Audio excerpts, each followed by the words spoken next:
Salam, hər vaxtınız xeyirli olsun. Bir neçə günlük ayrılıqdan sonra yenidə sizin qarşınızdayım. Möhtəşəm xəbərlərlə gəlmişəm. Qarabağ komandası vacib legionerlərindən birini yola saldı. O hansı kluba keçdi, bu barədə sizi məlumatlandıracağım. Həmçinin Qarabağın transfer edəcəyi futbolçulardan danışıqlar necə gedir, ümumiyyətlə Qarabağ hansı futbolçular gəlir, Sabah və Neftçidən də transfer danışıqlarıyla bağlı xəbərlər var. Sona qədər izləsəz, olduqca maraqlı rəsmi transfer xəbərləri və transfer danışıqlarından məlumat almış olacaqsınız. Sona qədər izləməyi tövsiyə edirəm. Videonu bəyənin, şərhlər bölümündə mütləq fikirlərinizi yazın. Sizin fikirləriniz xüsusilə mənim üçün çox önəmlidir. Kanala abunə deyilsinizsə, abunə olub bildirişi açıq tutun ki, bütün transfer xəbərlərini hər kəsdən öncə ala biləsiniz. Mən isə vaxt itirmədən məlumatlara keçid alım. Bir qədər öncə qeyd etdiyim kimi Qarabağ komandası vacib legionerlərindən birini yola saldı. Daha dəqiq desək, söhbət Chris Kouakou'dan gedir. Chris Kouakou hansı kluba keçib və artıq müqavilənin detalları və açıqlaması da var. Həm klubun, həm futbolçunun, həm də Qarabağ tərəfindən artıq rəsmi şəkildə təsdiq olundu ki, Chris Kouakou Qarabağdan ayrılıb. Bəli, Chris Kouakou Norveçin Sarpsborg 08 klubuna keçid alıb. Artıq klub tərəfindən verilən açıqlamada bildirilir ki, bu futbolçu ilə 2,5 illik müqavilə imzalanıb. Qeyd etdim ki, Qarabağla bu futbolçunun əslində 2027-ci ilin yayına qədər müqaviləsi vardı, amma qarşılıqlı razılıq əsasında müqaviləyə xitam verilib və Norveç təmsilçisinin heyətinə qoşulub Chris Kouakou. Qarabağda alınmadı, ümid edirəm ki, gələcək karyerası yaxşı olacaq. Chris Kouakou artıq rəqib düşərgədə, daha doğrusu rəqib deməyək, getdiyi belə deyək, düşərgədə ilk açıqlamasını verib. O bildirib ki, Sarpsborgu məni istədiyini eşidəndə çox sevindim. Mənim üçün Norveç futbolu İngiltərə futboluna çox bənzəyir. Sürətli tempdə, gərgin və fiziki cəhətdən aktiv oyunlar nümayiş olunur.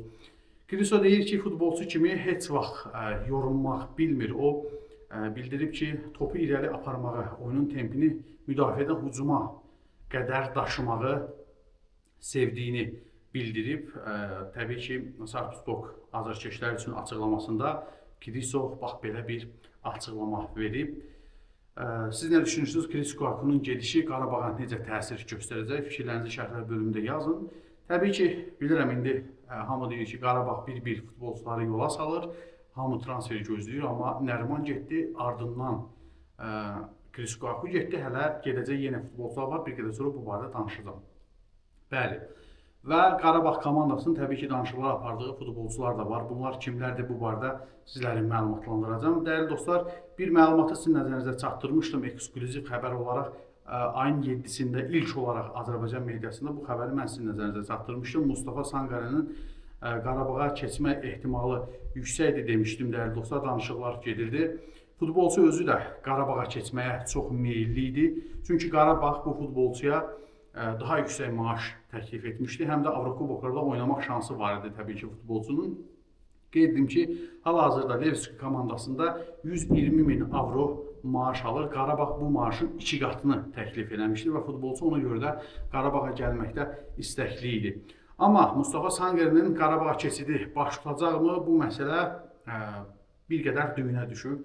Belə ki, Əl-Əhli klubu da bu futbolçunu istəyirdi və bu futbolçuya görə onun klubuna, Levski Sofia komandasına 2,5 milyon avro təklif olunmuşdu, dəyərli dostlar. Əslində, klub buna razı olsa da, futbolçu özü razı olmamışdı. Çünki Qarabağ həm yüksək maaş təklif edir, həm də Avrokuboklarda həmişə uğurla çıxış edir deyə bu futbolçu da özünü göstərməyə çalışırdı. 1,96 m boyu olan hündür boylu mərkəz hücumçusu Qarabağa da çox fayda verə bilərdi. Futbolçunun transfer dəyəri 1,5 milyon avro olsa da onun klubu bu futbolçu üçün nə az, nə çox Qarabağdan 3 milyon avro tələb edib. Ona görə də danışıqlar düyünə düşüb, müvəqqəti olaraq bu danışıqlar dayandırılıb. Bu xəbəri də ekskluziv olaraq sizin nəzərinizə çatdırıram. Yəqin ki, bir neçə gün sonra digər media orqanlarda bu xəbəri sizin nəzərinizə çatdıracaqlar. Qarabağ komandası bu transfer məsələsi düyünə düşdükdən sonra yenidən Sambo Sumano məsələsinə geri qayıdıb. Qeyd edim ki, Sambo Sumanonun hal-hazırda transfer dəyəri 4 milyon avrodur, amma onun müqaviləsi bu yay başa çatır və azad agent statusu ilə Qarabağın sıralarına qoşula bilər. Hal-hazırda Lorient komandasının deməli futbolçusudur. və bu futbolçu da mərkəz hücumçusudur. 1 metr 82 sm boyu var, sağ ayağı işləkdir. Qeyd edim ki, o Senegalın Dekar şəhərində doğulmuş bir futbolçudur. Uğurlarına gəldikdə isə Fransa 2-ci liqasının qalibi olmağı bacarıb. Yenə deyirəm, Qarabağa fayda verə biləcək futbolçudur, amma bu futbolçunun keçidi üçün yayı gözləmək lazım olacaq. Və Qarabağın digər danışıq apardığı futbolçuları da sizin nəzərinizə çatdırım. Hansı ki, Qarabağa keçmək üzrə olan futbolçular var. Bunlardan biri Marcelo Ajol'dur. Hal-hazırda ekranda gördüyünüz bax bu futbolçu da Qarabağın diqqət mərkəzindədir.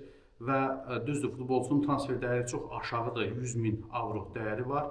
2027-ci ilin sonuna qədər, dekabrın 31-nə qədər bu futbolçunun Sport Recife komandası ilə müqaviləsi var. Braziliya 2-ci liqasında çıxış edir bu klub. Və Braziliyalı 23 yaşlı futbolçunun 1 metr 87 sm boyu var. Mərkəz müdafiəçisidir. Sağ cinah müdafiəçisi kimi də çıxış edə bilir. Qarabağa xüsusilə mərkəz müdafiəçisi çox vacibdir, dəyərli dostlar. Ona görə də bu futbolçunun Qarabağa keçmək ehtimalı çox yüksəkdir. Qarabağ israrla bu futbolçunu transfer etmək istəyir. Gəlin nəzərə alaq ki, Qarabağ komandasında Bəhlul Mustafazadə karyerasını bitirmək üzrədir. Üzr istəyirəm, Bədavi Hüseynov karyerasını bitirmək üzrədir. Bəhlul Mustafazadə zədəlidir, uzun müddəti sıradan çıxıb. Eyni zamanda Sami Emami də yayda Dinamo Zagreb komandasına qayıdacaq. İcara əsasında Qarabağda çıxış edir, amma Qarabağ onu əvəzedici heyətə göndərib nizam-intizam qaydalarını pozduğuna görə və yayda müqavilə bağlamayacaq bu futbolçu ilə. Və belə olduqda müdafiənin mərkəzində ciddi boşluqlu ola bilər. Ona görə də Qarabağ komandası bu futbolçu ilə yanaşı daha bir mərkəz müdafiəçisi ilə transfer edəcək. Hələ ki o futbolçunun adı məlum deyil. Onu da məlumat aldıqca sizin nəzərinizə çatdıracağam. Dəyərli dostlar, bildiyiniz kimi Amerikanın Columbus Crew komandası Nəriman Axundzadəni transfer etmişdi. İndi Qarabağdan daha bir futbolçunu transfer etmək istəyirlər və ciddi təklifləri var. Bu dəfə Toral Bayramov məhz onların hədəfindədir. Bildiyiniz kimi Nəriman Axundzadə də Cənub zonasındandır, Lənkərandandır və Toral da o bölgədəndir. Eyni zamanda hər iki futbolçu Xəzər Lənkəran futbol məktəbinin yetirməsidir. Daha sonra Qarabağda daha da artırılmışdılar. İndi görünür Nərimanın Columbus Crew'ya getməsi Turalın da yolunu açıb. Tural üçün Qarabağ nə qədər təzminat tələb edəcək, yəni ki, yaxın günlərdə bunu görəcəyik, amma Columbus Crew bu futbolçunun transferində ciddidir və ciddi cəhdlə bu futbolçunu transfer etmək istəyir. Yəni, yaxın günlərdə Toral Bayramovu da Qarabağda görməyə bilərik. Qarabağın transfer etmək istədiyi digər futbolçu isə Jalih Muaddibdir. Hal-hazırda ekranda gördüyünüz bu futbolçunu, dəyərli dostlar, Qarabağ komandası transfer etməyə yaxındır. Hətta aldığımız məlumata görə Muaddib üçün müqavilə artıq təklif olunub. 3+1 şərti ilə futbolçuya 4 illik müqavilə təklif olunub və 25 yaşlı Vingerin keçidinin baş tutacağı gözlənilir. O əvvəl Lille B, Angers B, həmçinin Botaşani klublarında çıxış edib 22 maçda son mövsümdə 2 qol vurub 3 məhsuldar ötürməklə yadda qalıb. Qeyd edim ki, bu futbolçunun hal-hazırda transfer dəyəri 375.000 avrodur. Boyu 1 metr 81 sm, yaşı 25-dir. Fransanın Lens şəhərində doğulub və Mərakeş və Fransa vətəndaşıdır. O sol cinah vingeri olsa da sağ cinahda da çıxış edə bilir, həmçinin alternativ hücumçu qismində də çıxış edə bilir. Sol cinah vingeri kimi Qarabağa çox fayda verə bilər, çünki artıq Abdullah Zubir yaşlanır, eyni zamanda Abdayinin də ki, yol üstə olduğu vurğulanır. Ona görə də sol cinah yenə boş qalacaq. Qarabağ komandası sol cinahın ən azı 2 transfer reallaşacaq ki, bunlardan biri də Jalih Muaddib olacaq. Amma qeyd olunur ki, Jalih Muaddib Qarabağın əsas heyət oyuncusu kimi yox, belə deyək, ikinci oyuncusu kimi nəzərdə tutulub, o zonaya daha ciddi bir transferin reallaşacağı gözlənilir. Dəyərli dostlar, digər transfer məsələsi isə hal-hazırda bax bu ekranda gördüyünüz futbolçu ilə bağlıdır. Leonardo José dos Santos Teixeira.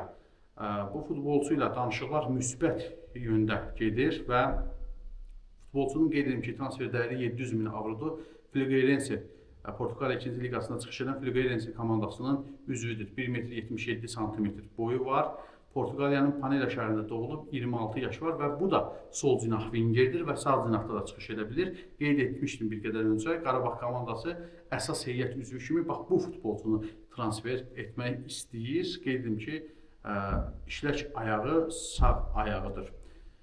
Görək, bu transferlər haçan rəsmiləşəcək. Əksər transferlərin yayda gerçəkləşəcəyi gözlənilir, amma ona qədər də bir neçə transferi Qarabağ komandası reallaşdırmaq məcburiyyətindədir. Çünki heyətdə onsuz da kasadlıq var idi, heyət cəhətdən Qurban Qurbanov əziyyət çəkirdi. Bir neçə futbolçu da getmiş oldu, hətta bir neçəsi də gedəcək. Qarabağın da yola salacağı futbolçu olacaq. Qarabağdan ayrılıb başqa kluba keçmək istəyən futbolçular da var. Ona görə də yayda gözlənilir ki, Qarabağ ciddi dəyişiklik eləsin, ən azı bir 9-10 futbolçunun transferindən söhbət gedir. Görək bunu bacaracaqmı Qarabağın menecerləri? Çünki artıq çempionatda da onların ciddi bir rəqib var. Sabah komandası çempionluq uğrunda və kubok uğrunda çox ciddi mübarizə aparır Qarabağ komandası ilə.